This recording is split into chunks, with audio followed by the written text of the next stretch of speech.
Hello, everyone, and in this lecture, we're going to be talking about nationalism. And we're going to be breaking it up into two pieces. The first part beginning in 1815, and the second beginning in 1849.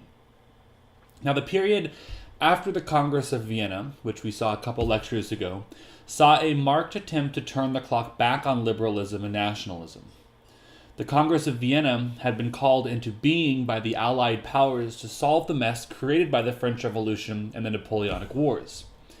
The Austrian foreign minister, Prince Clemens von Metternich, and the British foreign minister, Robert Stewart, Viscount Castlereagh, agreed that France had to be contained but also preserved as a great power. The third architect of the Congress was the French foreign minister, Count Charles Maurice de Talleyrand.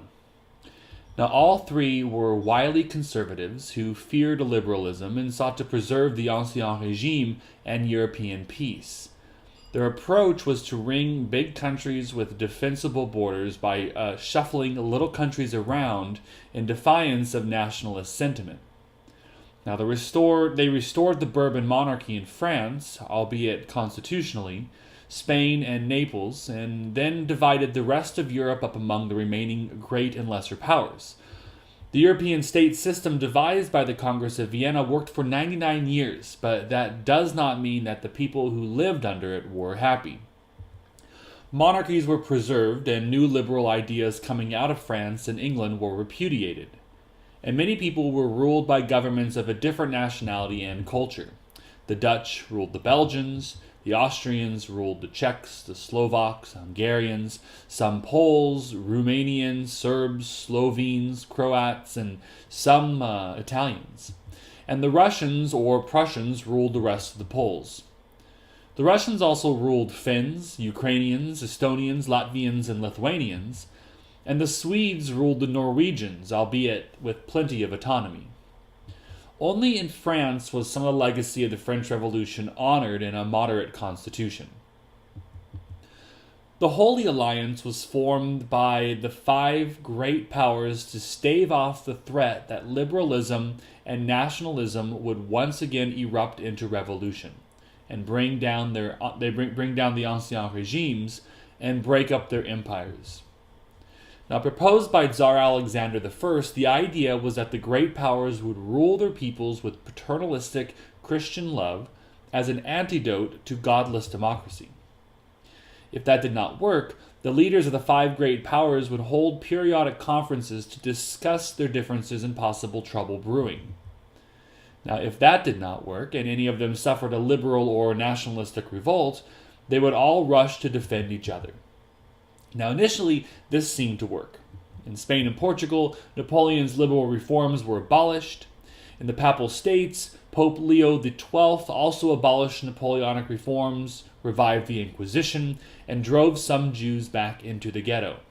In Russia, Prussia, and Austria, liberals were fined and imprisoned. And in 1819, Prussia and Austria agreed to the Carlsbad Decrees, stifling freedom of expression in universities. But in the end, the Holy Alliance was terribly realistic, and early on lost the support of increasingly liberal regimes in Britain and France. Gradually, Europe split into a liberal West and a conservative South and East. If the period from 1820 to 1848 was another age of revolutions in Central, Southern, and Eastern Europe, these were provoked equally by the increasingly respectable ideas of liberalism and nationalism and the increasingly harsh repression of the Ancien Regime. Now, Southern Europe experienced a series of revolutions in 1820 and 1823. In Spain, liberal intellectuals demanding a return to the Bonapartist constitution of 1812 were supported by French troops. And the revolution spread to Portugal and Italy, where it was suppressed by the Austrian army. In Russia, the Decembrist revolt against the conservative Tsar Nicholas I failed in 1825. Nicholas I, pathologically fearful of reform, established a secret police, the Third Section, to spy on the opposition. The ideas he deferred would erupt again in 1905 and again in 1917. Now, revolution in the Balkans and Greece against the Ottoman Empire were more successful because they were supported by many Western European governments. In 1817, the Balkans and Greece were still controlled by the Ottoman Empire, which was well run and relatively tolerant, but viewed in Europe as corrupt and oppressive. In 1817, the Serbs rebelled and gained their independence. In 1820, a Russian general of Greek descent led a Greek revolt against the Turks that failed when Metternich urged the Tsar not to support the rebellion. And from 1821 to 23, a second round of revolts began at the grassroots. Greek peasants killed Turks, and Turks retaliated by hanging the Greek Patriarch of Constantinople, pillaging Greek Orthodox churches, massacring thousands of men, and selling Greek women into slavery. This enraged Western public opinion. Greece was portrayed as the cradle of Western civilization, fighting barbarian occupiers. In 1827, a combined British, French, and Russian fleet defeated the Turkish navy at Navarino. In 1821, Russia advanced on Istanbul. And in 1829, all parties signed the Treaty of Adrianople. Greece received its independence the following year, and Russia was appointed to protect the semi-independent provinces of Wallachia and Moldavia, that is, western and eastern Romania. This arrangement would eventually lead to the Crimean War. Now, revolutions elsewhere in 1830 also succeeded where great powers did not interfere. As we have seen, the French deposed Charles X and installed a moderately liberal constitutional monarchy under Louis Philippe. And from this point, the revolution spread to Belgium, Germany, Spain, Portugal, Poland, and Italy. But this wave of revolution was successful only in Belgium. The great powers, occupied with rebellions closer to home, acceded to Belgian independence on the promise of Belgian neutrality. Elsewhere, the revolutions were crushed by Russian and Austrian troops. Now, the revolutions of 1848 were the most threatening of all. During one remarkable year, the entire continent west of the Elbe exploded in revolution. All over Europe, the revolutions of 1848 were precipitated by bad harvests and declining economies. The rebellions began, as usual, in France on the 22nd of February 1848. As you've seen, Louis Philippe was deposed in favor of a republic under Louis Napoleon. This event touched off nationalistic and liberal revolutions elsewhere, except in Britain and Russia. Liberals in Germany and German states revolted in March of 1848 to create a single liberal German state. But each important group in Germany wanted something different out of the revolution. Above all, the revolutionaries could not decide at first whether the United Germany should be headed by Prussia or Austria. Neither monarchy wanted a liberal constitution, and neither monarchy was willing to accept second place. Now, delegates from all over Germany met in Frankfurt to try to hammer out these differences, and after a year of debate, they offered a constitutional crown of Germany to Frederick William IV of Prussia. But Frederick William, encouraged by the success of the Austrian emperor in suppressing the revolution in his own domain, refused any crown offered by the people. Let's turn to Italy. In Italy, the Risorgimento, or the resurgence, that is, of Italian unity and greatness, was equally a movement to unite the country under a liberal constitution, and in this case, to drive the Austrians out of Venetia, or Venice. Revolts began in Sicily in January of 1848, where nationalists and liberalists wanted the Bourbon monarchy to push for both national unification and a liberal constitution. The revolts then spread north to Venice. Now, as in Germany, nationalists could not agree on who should lead Italy: Piedmont, Sardinia, Venetia, controlled by the Austro-Hungarian Empire, the Pope, or the two Sicilies. But their reactions to the Risorgimento made their decision for them. Austria crushed the Venetian revolt. In the Two Sicilies, the government also suppressed a revolt. The Pope condemned the rebellion, then fled Rome. Now, briefly, a Roman Republic was established under the radical nationalist Giuseppe Mazzini, supported by Giuseppe Garibaldi. But in 1849, the French intervened on the side of the Pope and crushed this republic. Only King Charles Albert of Piedmont, Sardinia, embraced this Risorgimento. He encouraged a liberal constitution. He attempted to aid Venetian rebels, but was defeated by the battle at the Battle of Novara by the Austrian army in 1849. Thus, the Revolution of 1848 failed in Italy too. In Austria-Hungary, the revolution sought independence for the constituent members of the empire, as well as liberal constitutions. The revolution began in the spring of 1848 with simultaneous anti-Austrian riots in Venetia and in Hungary, as well as student riots in Vienna. Austria's corrupt government fled to Innsbruck, promising an elected parliament, an end of censorship, and Hungarian home rule. A National Assembly convened to draft a constitution, first passing the March Laws, gaining Hungary some self-government and abolishing the last vestiges of aristocratic privilege, feudalism, and even serfdom. In Hungary, nationalist Lajos Kossuth proclaimed complete independence. He abolished serfdom, thereby offending the landlords, and he offered nothing to Czechs, Serbs, Croats, and Romanians. Gradually, the Austrian Empire under a young new emperor, Franz Joseph, reasserted itself. He mobilized the army under Count Joseph Radetzky, and he gathered allies along the aforementioned groups pushed around by Kossuth. And together, they crushed the rebellion in Italy and then in Hungary.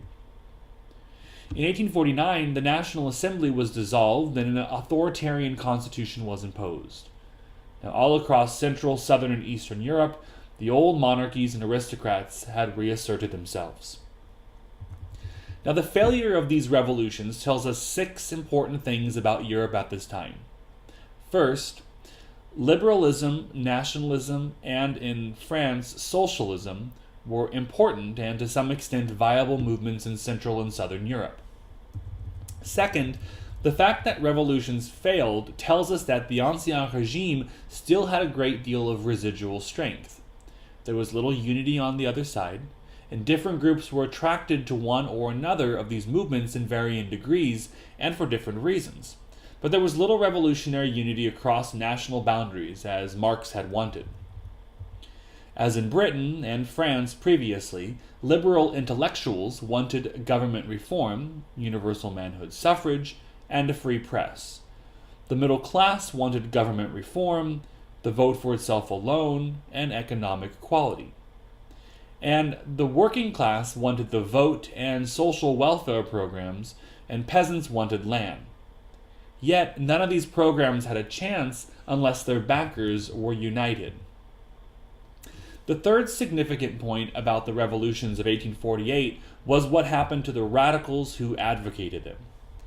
Many were proscribed in their own countries, and many emigrated to the United States, where they were institutional in helping to form radical movements. Fourth, before the liberal issues could be solved, the national issues had to be resolved.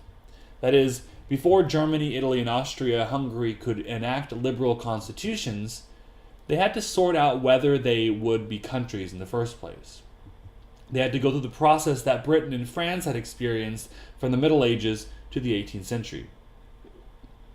Fifth, given that unification would clearly come from the top down, it was highly doubtful that the result would be liberal democracies. In every case, the hopes of national unity began to focus on a king or a great leader. And as this implies, the champions of reform in 1848 had to grow less idealistic and more practical. Finally, it should be clear that German or Italian unification depended to a great extent on what happened in the Austro-Hungarian Empire. For once, the key to Europe's failure lay in the East and the South. So now let's look what happened after 1848. So all across Europe, Germans, Italians, Hungarians, Czechs, Slovaks, Romanians, and others had since Napoleon began to embrace the uniqueness of their own history, language, and culture, and to argue that they needed to live in nations of their own. Now, for Germans, this meant national unification. For the Italians, everybody else, it meant the removal of foreign occupiers, followed by national unification or independence. In many ways, the key region for all of this was Central Europe, especially the Austro-Hungarian Empire, because its weakness would make German and Italian unification possible and render the Balkans unstable, thus making Russia and the Ottoman Empire players in this great game. Now, the Austro-Hungarian Empire barely weathered the revolutions of 1848. It did so by making concessions at first, followed by repression. But the problems that led to 1848 didn't go away. The Ottoman Empire continued to weaken, leading to independence movements and general instability in the Balkans. Austria's failure to support Russia in the Crimean War against the Ottoman Empire meant that Russia would not support Austria in holding onto its Slavic and Balkan territories. Rather, Russia publicly supported the claims of the ethnic Serbs, Hungarians, Romanians, and others. Now, it secretly hoped to move in and become the next big imperial power in the Balkans. And Austria's response was tighter repression. Its obsession with its eastern and southern problems would divert it from the German and Italian questions, making unification possible in these two regions. After 1848, it was clear that Piedmont Sardinia, under the Savoy dynasty, was the key to Italian unification. Piedmont Sardinia had stood up to Austria, albeit unsuccessfully, and retained its liberal constitution in 1848. In 1852, King Victor Emmanuel II named the extremely competent Count Camillo de Cavour as first minister. He strengthened Piedmont Sardinia against its Austrian rival by fostering the creation of a modern industrial and financial state, and reforming and expanding the armed forces, and securing the support of France in case of war with Austria. In 1859, Austria demanded that Piedmont Sardinia stop its military buildup. Now, when the Italians refused, Austria invaded Piedmont Sardinia. Napoleon III sent troops, and the French forces defeated the Austrian army at Magenta and Solferino. Now, at this point, nationalists all over Italy rose in revolt against their conservative rulers. The Southern Revolt, led by Giuseppe Garibaldi and his Carbonari, was especially successful. Fearing that Garibaldi might establish an Italian republic, Cavour ordered the Piedmontese army to march further south.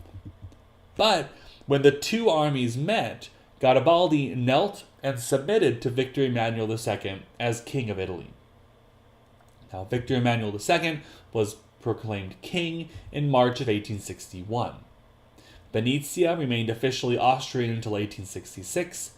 The Pope disliked the new arrangement, and Rome remained under papal control until 1870. Liberals were disappointed because they wanted a republic.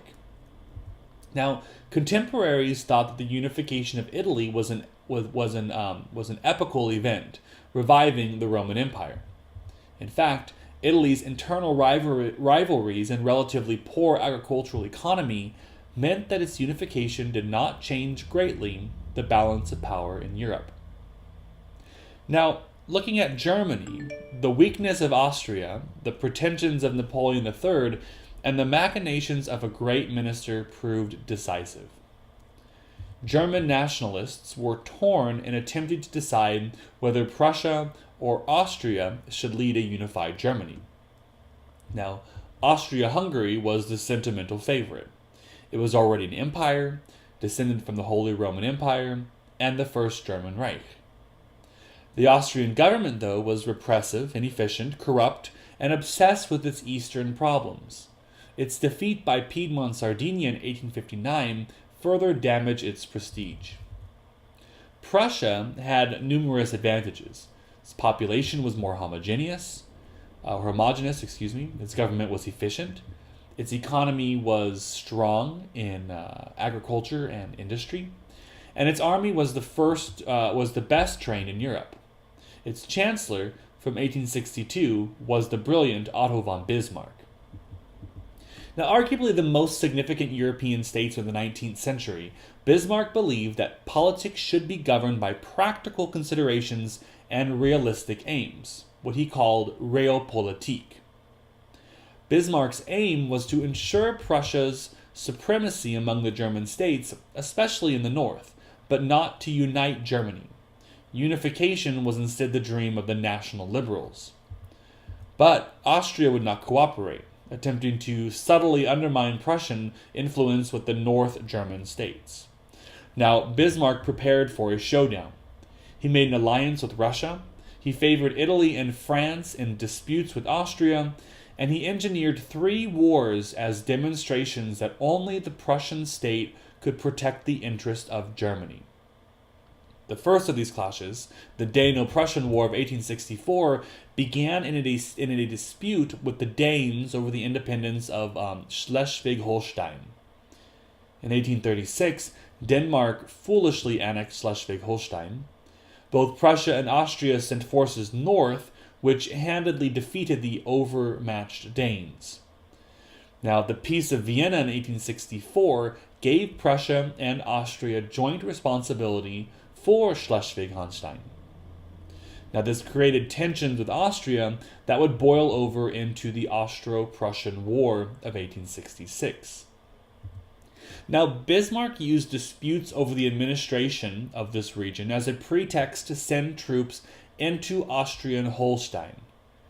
But the Austro-Prussian War was really about who was to lead Germany. At the end of 7 weeks, Prussia's more efficient military overwhelmed the Austrians. The Peace of Prague was relatively lenient, but it led to the establishment of the North German Confederation in 1867, which excluded Prussia or Austria. Prussia and Bismarck had achieved their goal.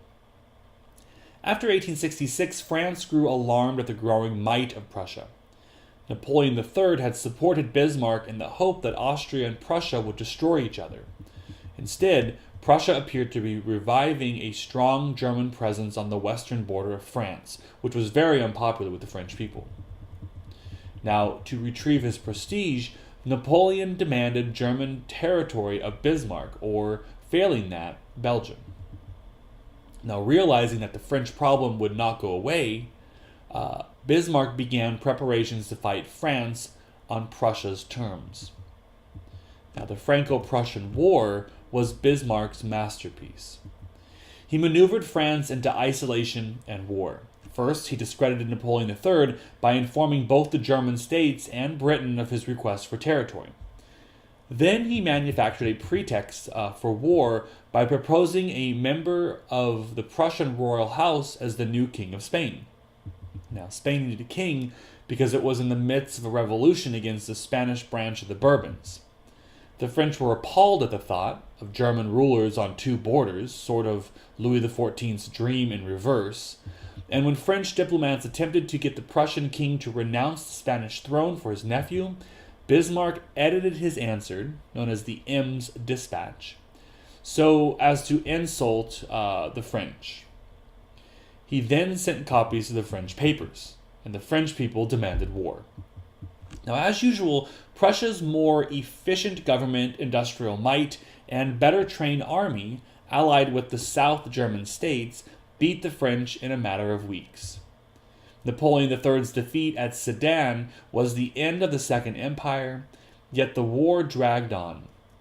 Liberals and socialists proclaimed a new republic, the Third, and immediately sought peace. Bismarck insisted that the French give up the rich western provinces of Alsace and Lorraine, and the French foreign minister, Jules Favre, tried to argue that the days of conquest and passing land around like poker chips were over, and that seizing French provinces would permanently embitter the 2 countries. Bismarck insisted, and the French resolved to fight on. Now, at this point, towards the end of 1870, the beginning of 1871, the Germans surrounded Paris and laid siege to it. On the 28th of January 1871, the French finally signed an armistice. The Peace of Frankfurt, worked out by May of 1871, was harsh, breeding French feelings of humiliation and resentment that would contribute to future wars.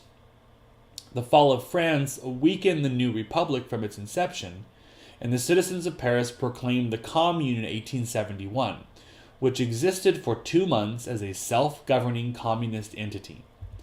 The government restored order after bloody street fighting. Now, Bismarck used the war and Prussia's victory as an argument that all Germans needed the protection of living in a single German empire.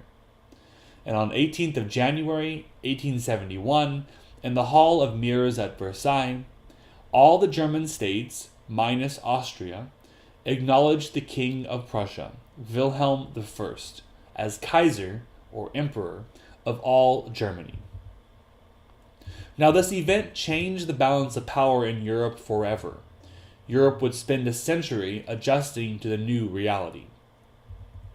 Now, the unification of Germany initiated a new epoch in Europe. It created a state that was rich, powerful, and ambitious in its middle.